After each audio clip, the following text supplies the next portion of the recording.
সম্মানিত ভিউয়ার্স, সকলকে জানাই টুটুল এবিএস চ্যানেলের পক্ষ থেকে একরাশ ভালোবাসা ও আন্তরিক শুভেচ্ছা।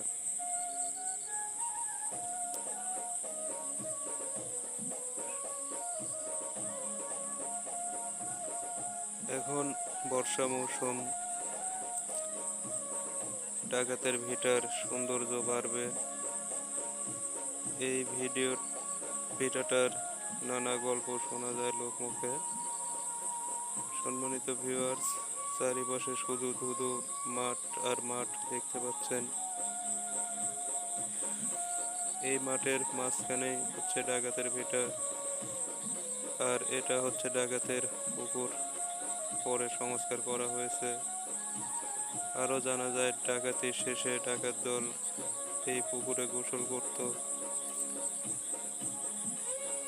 বিশেষ করে বলা যায় 1985 সালে এই ভিটার নামকরণ করা হয়।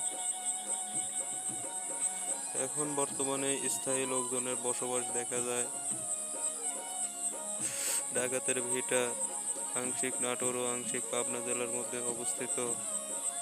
এই ভিটার পাশে একটা মসজিদ আছে, যেখানে উক্তি ও নামাজ পড়া হয়। এতক্ষণ যে ভিটা নিয়ে কথা বললাম, এই হচ্ছে সেই ভিটা। আরও জানতে হলে লাইক, শেয়ার এবং কমেন্টের মাধ্যমে জানাবেন।